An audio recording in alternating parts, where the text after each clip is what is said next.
So Strongbow is a very contentious figure in Irish history, and I'm going to come to the end of my talk by trying to sort of evaluate whether his impact was positive or negative.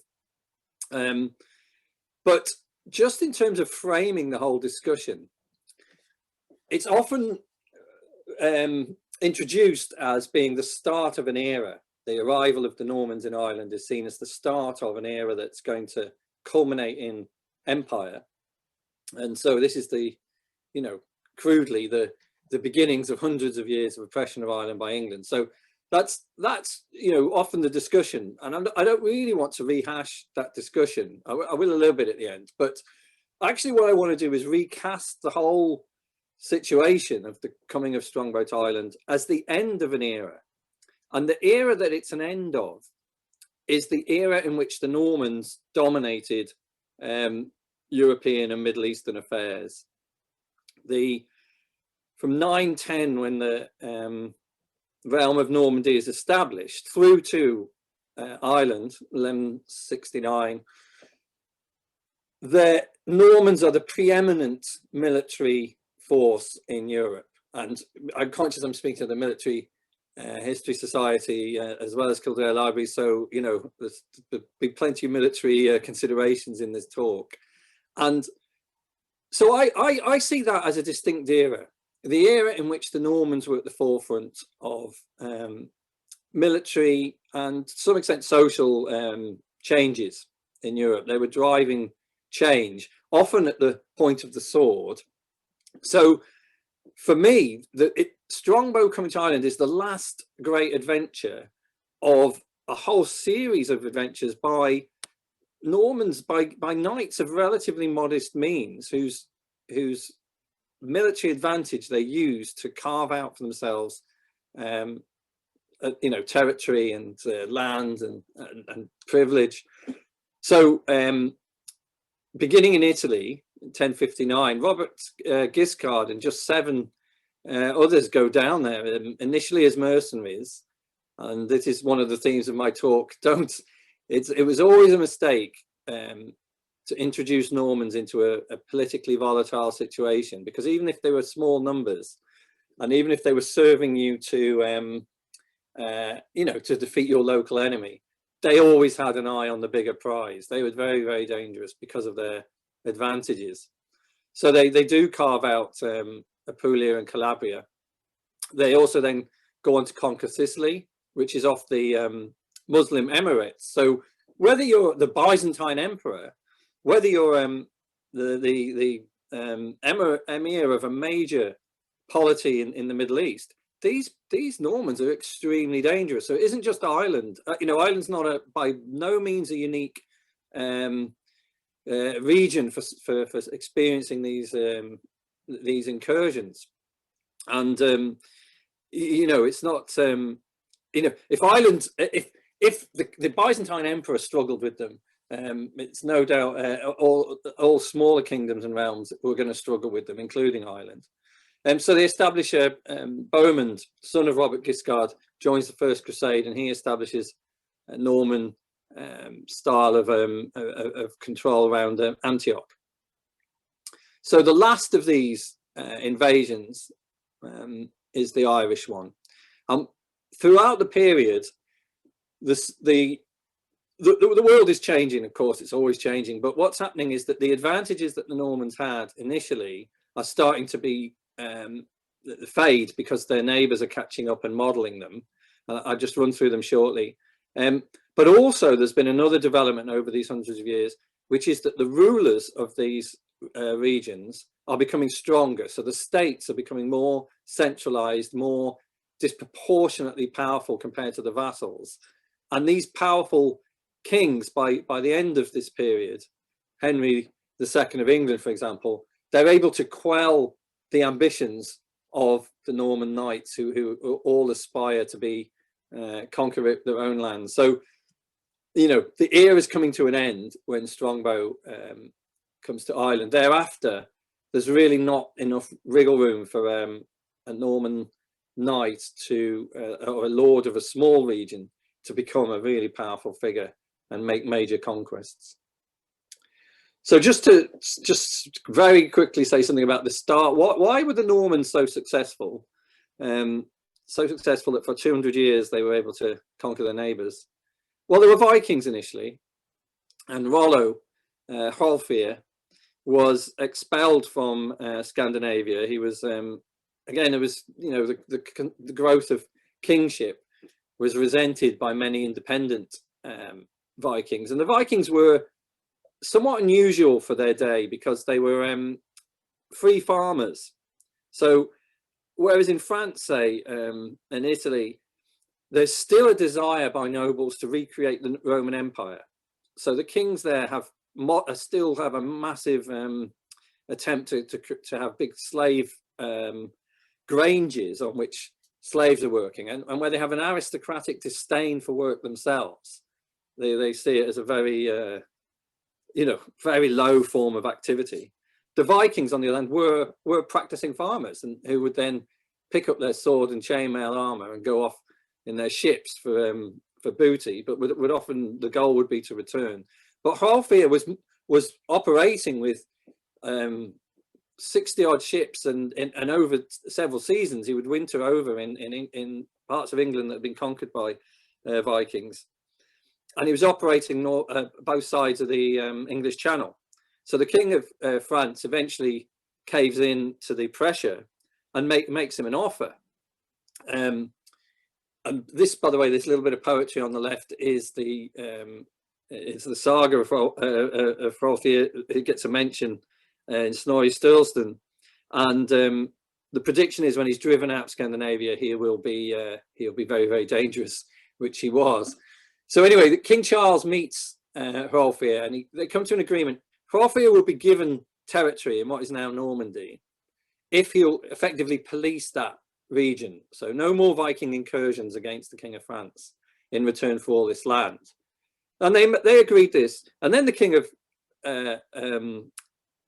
France, Charles, apparently says, and I think this is apocryphal, but it tells us something about how they perceived the legends of Normandy. It says to Hrolfr, now you must kiss my foot as part of this arrangement. And Hrolfr says, are you sure about this? And the king says, oh yes, I'm very sure, you must kiss my foot. So Hrolfr bends down, picks up the king's foot, turns him upside down and kisses it. So and there we have this illustration from a children's book about the incident. And of course all the courtiers are aghast. But what I think this story is really telling us, because it's put down in the 12th century, is that Normandy always saw itself as somewhat autonomous to the Kingdom of France. So theoretically, a vassal kingdom within France, it was always fiercely independent, and the Normans relished this story of their ancestor tipping over the King of France. So Hrolfr's region is this on the right, the 911, and then it's expanded by himself and his subsequent dukes of Normandy.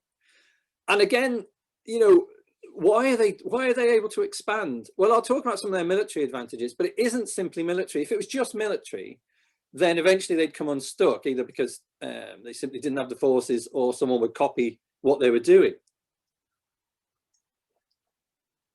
It runs deeper than that into the type of agriculture they were conducting. So I said they were farmers. They personally had an interest in their farms. So unlike the grange owners who devolved their authority, you know, in France, these Vikings are actually managing the land, and the people they are managing are not slaves. And this is really important for Ireland as well. They're serfs.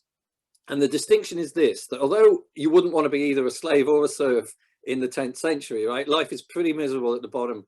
The difference is that the serf lives on the land and gets a share of the produce. So, you know, you might give up most of the produce to the Lord, but you retain some of it for you and your family. And your family stays on the land. So this is very different to a slave who's moved around, who gets nothing but the minimum they need to live on.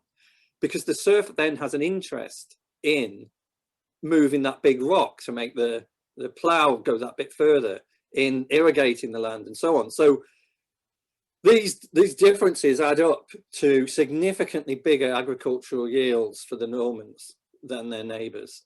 I think Flanders also was quite wealthy, but they're having the kinds of income, 14-to-1 yields from their grain, and it's a grain-based economy that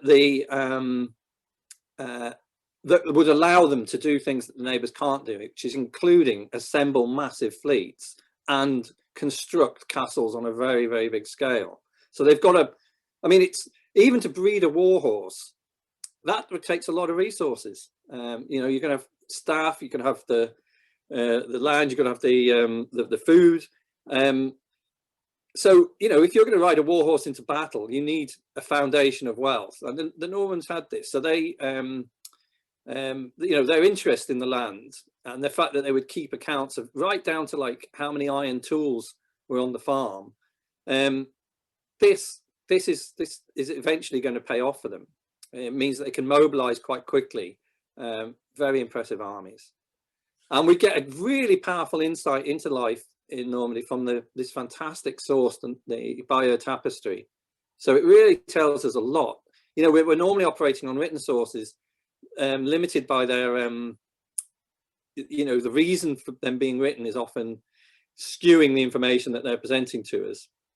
You know, there might be a cleric trying to praise the particular saints cult of the abbey that they're living in, and therefore, you know, all sorts of stories can be manufactured or angles put on them. But this is propaganda as well, of course, but it's fascinating because we actually get to see the arms and armor in a way that the cleric wouldn't go down and tell us, well, yeah, the shields were kite shaped, you know. So and the decorations around in the borders as well tell us a lot about their society. So one thing that it tells us is that the Normans were unafraid of amphibious warfare. You know, because of their Viking origins, they knew how to build seaworthy boats, and seaworthy boats capable of transporting horses. And you can see their boats here, the clinker built, so that they're very flexible, even in strong seas. I see I have a question, so that's good. That's more for the organisers. And so they're not afraid of amphibious warfare, and we see that then with their invasion of England in 1066. Dalmatia, where Guiscard tries to take on the Byzantine emperor, and the only reason they lose, I think, is because for once they meet their match at sea with the rising power of Venice, but otherwise their amphibious warfare is unrivaled.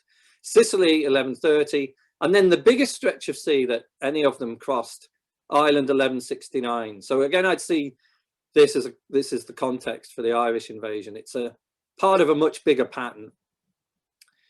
And then the other really big development in military technique under the Normans is that they throw up and evolve the castle, starting with the wooden castle, often on a motte, so like an upside down Christmas pudding.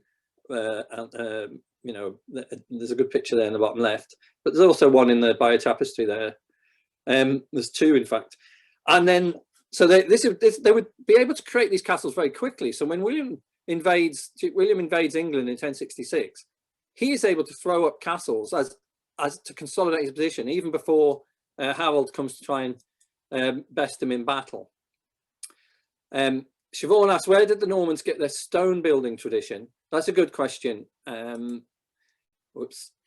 I don't know for sure. I mean, stone building, they weren't necessarily world leaders in, compared to some of the other things I'm talking about, the change in social relations and the horses they bred and the castles they built. But stone, you know, we know that the stone building techniques were, a lot of them were coming from Italy. And we know, and the Cistercians probably, in the Irish case, were bringing really impressive stone buildings to Ireland before the Normans. So I'm not going to put the Normans at the forefront of stone technique, but this technique of building a castle quickly is definitely something they have and their neighbours don't have. And yeah, and it's important to say that the Norman castle wasn't always the motte and bailey. Quite often, about 1 in 4 were ringwork castles. So that the defense was all about the gate at the front of the ring, and it was all about the perimeter and not about the interior. And this is important to the Irish context, because in Ireland, we tend to assume that all ringworks on the landscape are actually ring forts from a much earlier era, the early Christian era. But as Terry Barry taught me when I was at taking course at Trinity, you know, a lot of these turn out to be Norman ringworks, and we've got much better at identifying them on the landscape now. And the other thing about the castle, you know, there's been a big hunt. Were there castles in England before the Normans? Were there castles in Ireland before the Normans? Were there castles in Sicily before the Normans? There's been a big hunt for these castles, and generally we don't find them. Of course, there were forts, but one big distinction between a castle and a fort is the question of who's living in it. What's the social relations around it? A fort, yes, of course, rulers would fortify, especially say river crossings, but they would put a garrison in there, and the garrison would be under the command of the king, even if at some distance. These castles, these were all farms again. So these would be the manorial centres. So if it allows for a control of a landscape by a sort of devolved army. The army settles into mots, and they build them within sight of each other, so that if there's a raid against them, you know, the flags can go up, the fires can be lit, and they can start to organise their resistance. So it's a very different, you know, for me, the attempt to try and find castles in Ireland before the Normans it's a bit of a red herring, because even if you find a fort that's similar to a castle, it's hiding the very, very important difference that the arrival of the Normans means, and just as they did in other countries such as England, it means a reorganization of the landscape completely. You know, this is a resettlement of a successful military army, each of which is given a little bit of land. Sub-infeudation is the technical term, and this is the centre where, you know, the peasantry all around, or the serfs, are going to be giving their dues to this new lord. So that's a big development, and it's, you know, it's why small numbers of Normans could control large territories. You know, in that first slide I showed you, Robert Guiscard and his handful of men, I think maybe at 30 at one point, were controlling vast areas of southern Italy, because they had 2 castles to which they could retreat. You know, the good riders were very hard to pin down. They would come out and raid, and their enemies could chase them back to the castle, but couldn't get in. And then the other military advantage is spending some of their wealth on training these fabulous horses every day, riding every day, either in war or in the hunt. So tremendously skilled cavalry,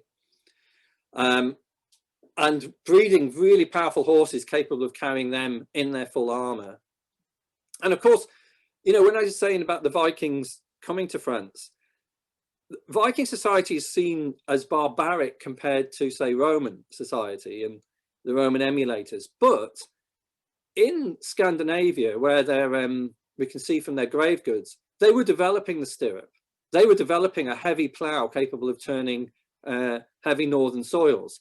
So the restrictive Romanesque style of society was preventing innovation, which the Vikings brought to Normandy. And then in Normandy, where the land is far better than Scandinavia, they could really put to good use now their new harnesses, their new stirrups, their new ploughs, and create these powerful cavalry. And it's really the cavalry which they excel with. And they won battle after battle by not just riding into battle and clashing with the enemy, but being able to fake a rout again and again. I mean, it happens 4 or 5 times in major battles, including the Battle of Hastings. They flee, they ride, test the enemy, then they retreat. And if they can draw the enemy out of formation, they turn very, very quickly and crash back into the enemy ranks, this time winning the battles. So to come on to Strongbow after all this, I hope you appreciate that the reason why I'm setting the scene at such length is only when we see it as a European phenomena, I think, do we really appreciate who Strongbow was and what he meant for Ireland. So he's Richard de Clare. He's in his main headquarters. His main home is in Chepstow Castle. It wouldn't have looked anything like this in 1169. That's after hundreds of years of development there. And he was in big trouble when he met Dermot MacMurrough. Strongbow had fallen out with Henry II of England. He was not allowed to marry. Henry controlled the marriages of his senior vassals. His properties were taken off him whenever Henry had a valid excuse. He'd give it to a relative of Strongbow's. He wasn't allowed to make war on the Welsh, which might have brought him territory. So he's age 37 and his prospects are pretty bleak, and apparently he's in debt as well. But here comes an opportunity that no Norman, all Normans are brought up on the chanson de geste, not just the histories of what their predecessors, their illustrious predecessors have achieved in battle, but also the daydreams of the Song of Roland and these triumphant battles. So they're all ambitious. They all want to lead wars. They want to be famous, the subject of legend. And Strongbow, on the other hand, has got no prospects until Dermot MacMurrough arrives. And it is a big theme of Norman conquest, is that their big conquests are often started by an invitation to assist in a realm they haven't previously had a foothold.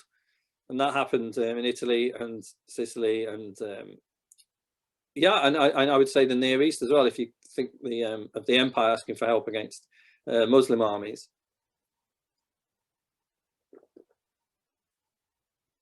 So Dermot MacMurrough was the ruler of Leinster. He famously got into a real feud, a real personally bitter feud with Tiernan O'Rourke of Meath. And at one point, 1152, a raid of Dermot's into Meath had allowed him to seduce Dervgil, the wife of Tiernan, and she came back with Dermot, his third wife, with some of her wealth to Ferns. That didn't last particularly long. I think Dermot really wanted the trophy more than anything else, the humiliation to his rival having stolen his wife. And eventually she reconciles herself with Tiernan again.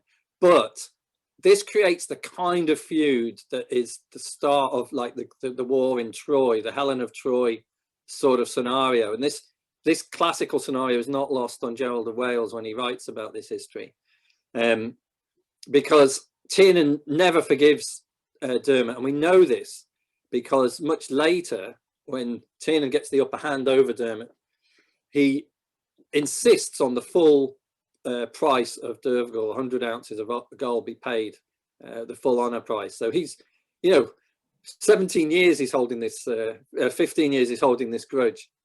So an alliance of the High King, Rory O'Connor, and Tiernan O'Rourke drives the MacMurroughs out, or at least Dermot's section of the family. There's another MacMurrough section that's brought into power, and he has nowhere to turn. He's lucky even to get out of Ireland alive. But with his daughter Aoife, his oldest son Donald Kavanagh, and a few retainers, he crosses the Irish Sea and he goes to Henry to look for help. Now Henry's mildly interested, but he's very busy in France. And he gives a sort of ambiguous reply, but it's, yes, you may get help.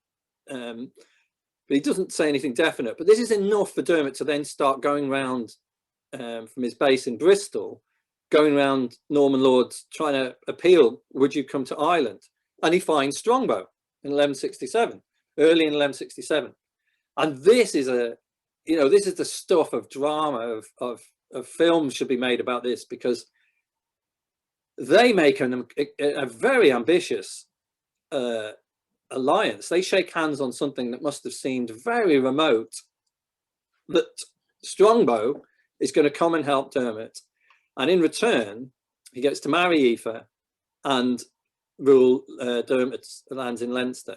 Now, this is a very strange thing for Dermot to promise, and I'm not sure Strongbow fully understood it, because in Ireland, kingship didn't devolve in the way that it did in Norman territories through the eldest male.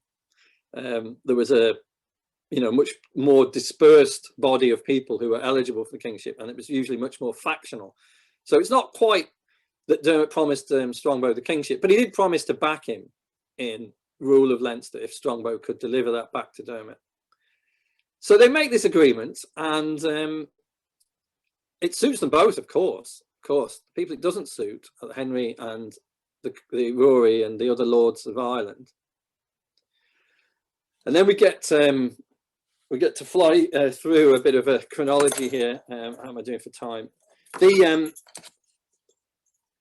So the first important landing is 1st of May 1169. Robert Fitzstephen, Miles Fitzdavid and Mila Fitzhenry, Maurice de Prendergast. So an advanced guard of Normans comes over, small body.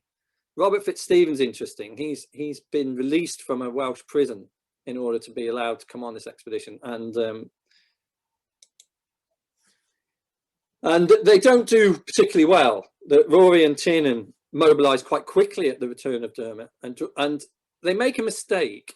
Tiernan would probably have just wanted Dermot killed, and that really is what Rory should have done if he was going to think through the consequences of this. But they underestimated the small number of Normans present.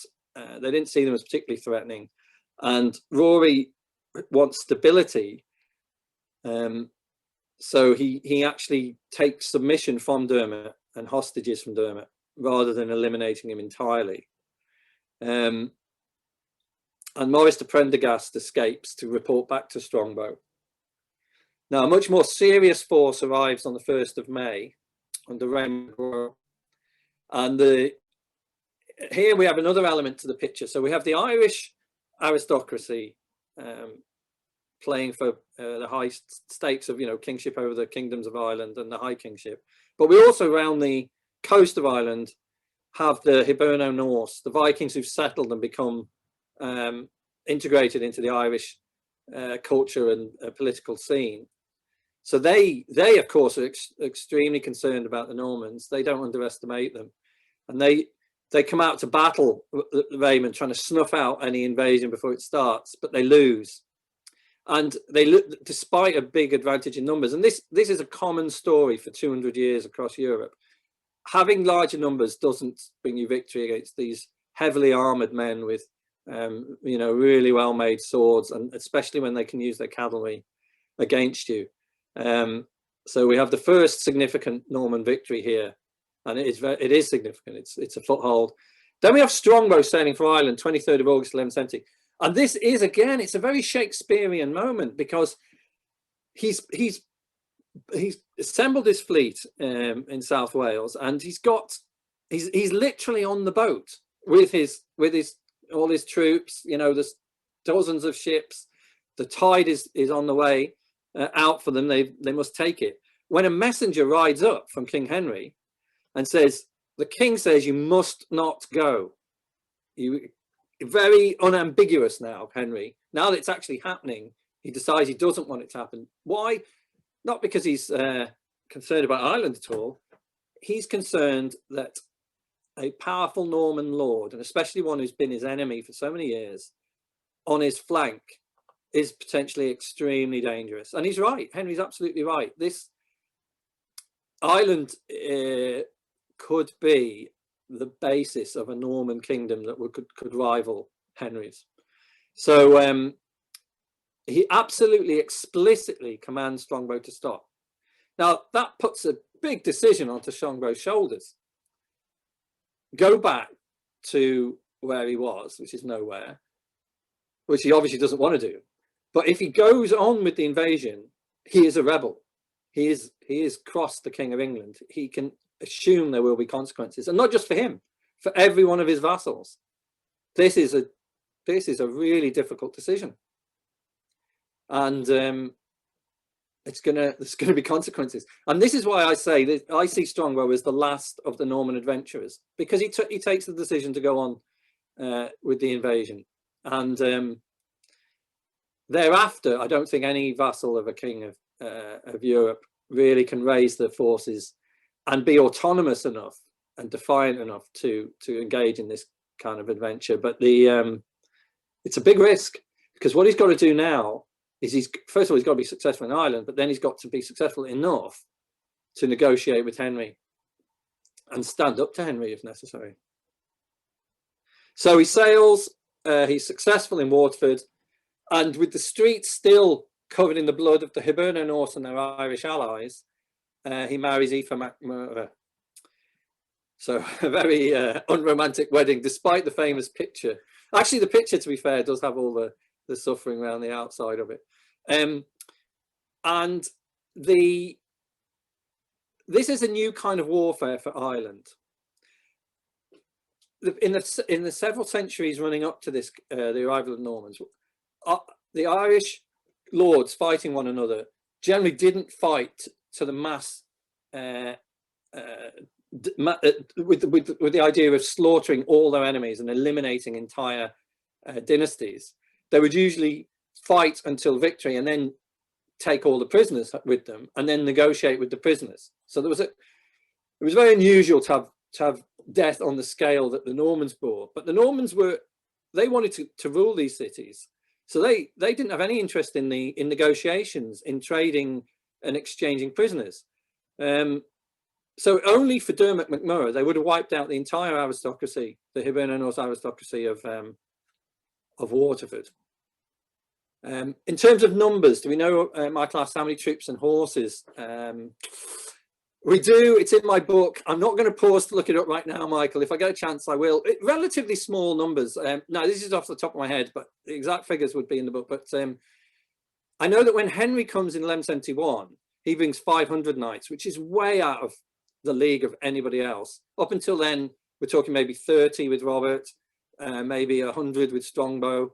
But you know, I stand to be corrected by myself when I get to that. So we've got this new kind of warfare where they are eliminating the nobility that they intend to replace. So this is pretty severe. But there's another side to the strategy as well, which is, okay, they're crushing their enemies, but they're also not. The Normans were never foolish enough to alienate their friends, their allies, the people who invited them in. They would turn them into puppets rather than destroy them. So this marriage, and I'll come on to it shortly, is a part of a longer Norman tradition. Later in 1170, they march on Dublin, and while the Hiberno Norse, the Vikings, in other words, are negotiating, thinking that this is just the usual, we'll surrender nominal authority, but we'll carry on ruling Dublin.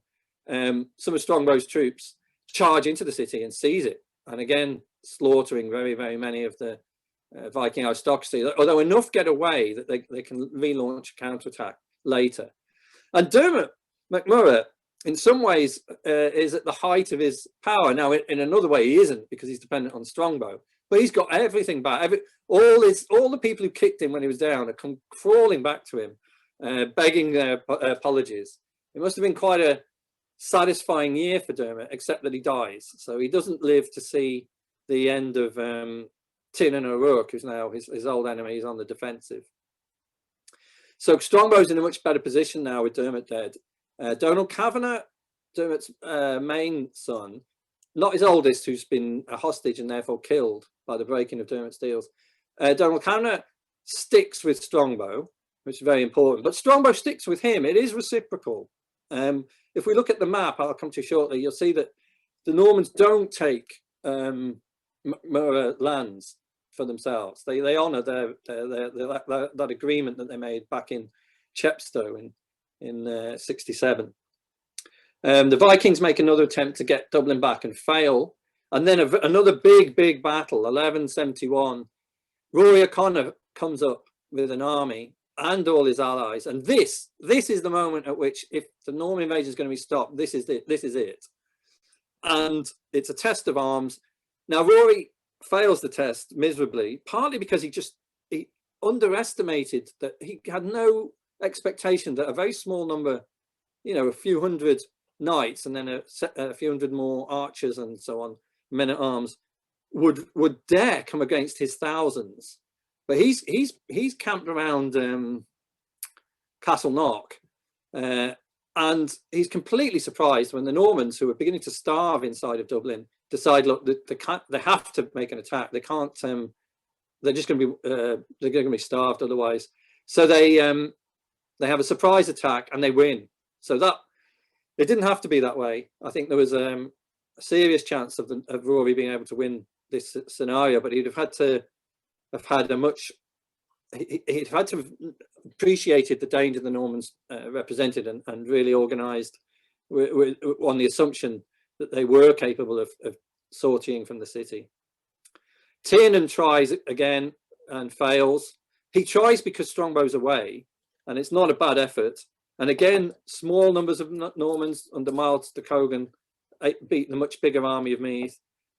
And then Henry comes, and this changes everything, because up until Henry's arrival, it's going the Strongbow's way, and his vassals are all sub-infeudating Ireland, the eastern parts, taking over lands, setting up their Mott and Bailey castles. But Henry's there not so much to get control of Ireland, although he's perfectly happy to take the oaths of the Irish princes who come to him, but he's there to keep an eye on Strongbow. And he deliberately creates a split in the Norman political establishment and appoints and puts Hugh de Lacy in as a powerful figure with lots of lands to basically act as a counterbalance. You know, it's divide and rule as far as the King of England's concerned. And then Strongbow, I was said that he had to make a decision when he crossed the sea to risk the wrath of Henry. So Henry's arrival could mean the end of Strongbow and his, you know, being executed for treason. But through the intermediaries of his relatives, Henri de Montmorency in particular, Strongbow makes an arrangement with Henry. It's a very high price that Strongbow gives. He has to give all the cities that he's taken, all the towns. They are all royal towns now. They're given over to Henry. He's only allowed to keep the hinterland that he's conquered, but it's still a big increase in his fortunes. So he swallows his pride. He doesn't stand up to Henry. He basically buys off the anger of the king. Poor old Tiernan O'Rourke, perhaps the last hope of the Irish, because Rory O'Connor, you know, accepts the presence of the Normans. He's murdered in a surprise attack, a betrayal, while negotiating with Hugh de Lacy in 1172. And then Strongbow, because of his new agreement with Henry, he has to, for his lands, he has to perform military service. So he leaves in 1173, and we can see a lot of discontent in Strongbow's vassals because they don't want the conquest to end. They want to keep going. They want their castle. You know, the minor lord who's over there, he wants his lands, he wants his revenues. So they push Raymond Le Gros to go down and go on expeditions, even as far as Limerick, which they temporarily capture. But that's about their limit, because they're put. It's not so much that the Irish forces are rallying and learning new military technique as the royal authority is really preventing them going too far. But so we have this map that gives us a pretty good picture. This is the mottes only, so not the stone castles that come later, but it gives us a pretty good picture of how far the Normans got. Now, oh, sorry, I'll go back to just a couple more points. One is about Aoife. So I see the marriage of Strongbow and Aoife as part, again, of this Norman tradition of trying to legitimize their conquests with the culture of the people they've conquered. So southern Italy, Robert Guiscard goes to great lengths to appease the Pope, who was initially his enemy, and eventually does reconcile with the Pope so that he could have the papal authority for his conquests.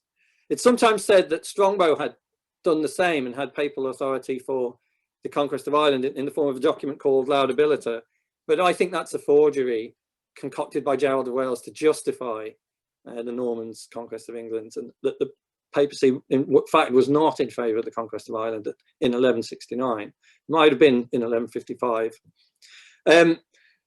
But William the Conqueror of England, the same with the church, you know, made real concessions to Lanfranc to secure the at least the neutrality of the church. And I think that's what this marriage is about. And it's very similar to the marriages of the Normans in southern Italy as well. And also to Roger and first and second of Sicily, because they are ruling over Muslim people, largely Muslim people. So they take on Muslim culture. They have no, it's not like a kind of modern war where the victors impose their culture over the defeated. The Normans are happy to assimilate to the local traditions. And this is one of the reasons why I don't see this as the start of the British Empire, because we know if we hurry the story on for a couple of hundred years, the Normans become as Irish as the Irish, you know. So they're very happy to do that, and that marriage is like that. The other question to ask with the marriage of Strongbow and Aoife is Aoife this kind of sacrificial victim given to the lust of the Norman lord to secure the Dermot's comeback in power? I don't quite read it that way. I think Aoife is a political player in her own right. She's an aristocratic woman with ambitions, and her ambition is not to be overthrown with her faction of the MacMurroughs. So I think she was fully agreeable. She isn't like a sort of almost like a hostage, like a pawn passed around.